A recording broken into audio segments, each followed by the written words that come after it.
चीजें मुल्ला छाकदा खबर कहाँ मिलेंगी। हाँ एकड़न देने का फोटो उठाया कर शुरू किया है। वजीर आजम अफगानिस्तान असदुल्ला खोड़ो वजीर आजम पाकिस्तान से मुज़ाकरात करे ये नंजा ख्वाब ख्याल मज़ाकों इंशाअल्लाह सच साबित थींदियूं। ये दाढ़ी है पटके वारन काबिल ते कब्जो करे छड़ियो इंशाअल्लाह आईन पार्लियामेंट जे जरिए जमहूरियत ऐं वोट जे पर्चीअ जे जरिए पाकिस्तान जे सदर वज़ीर आज़म हाउस में ऐं सिंध जे वज़ीर आला हाउस में दाढ़ी है पटके वाला राज।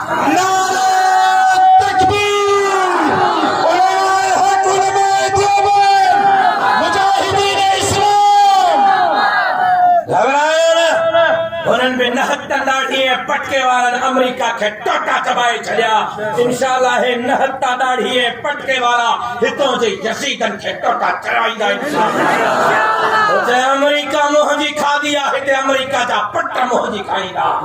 उते अमेरिका जलील है खाक थी करे भगो इंशाअल्लाह हिते अमेरिका जा पट जलील है खाक थी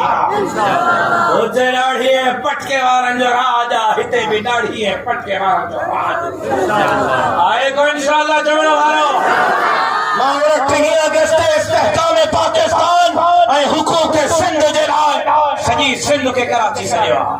सिंध जे जज़ीरनि जे मालिकी जे लाइ सिंध जे इंच जे मालिकी जे लाइ ग़रीबन मिस्कीनन हारन ऐं मज़दूरनि जे मालिकी जे लाइ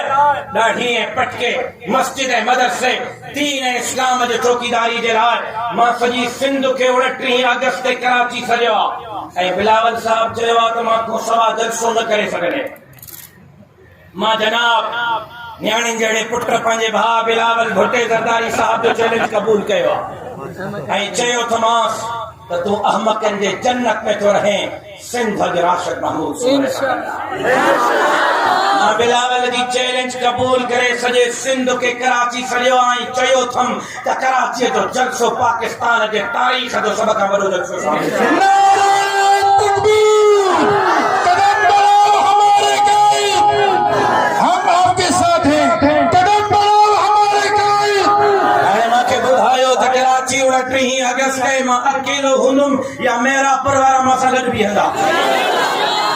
कूड़ो वाइदो न कयो बेली जेका मां कराची पुॼो सौदो सिर जो करे सघो तोड़ ताईं मां सां निभाए सघो हथ खणो कहिड़ा कहिड़ा कराची ईंदा 29 अगस्त ते कराची पहुचंदो पक्को वाइदो मुड़साणो वाइदो इंशाअल्लाह इंशाअल्लाह हिन मुल्क खे ला इलाहा इल्लल्लाह जो गहवारो बणाईंदासीं ऐं हिन सिंध खे हिकु दफ़ो ॿीहर बाबुल इस्लाम बणाईंदासीं। साईं सदाईं करीम थे सिंध फुकार दोस्त मिठा दिलदार आलम सबाबात करी।